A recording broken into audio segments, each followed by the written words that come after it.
ام الکتاب کو ام الکتاب کیوں کہا گیا؟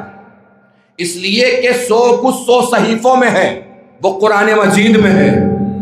جو قرآن مجید میں ہے وہ سورہ حمد میں ہے، اس لیے سورہ حمد ام الکتاب ہے۔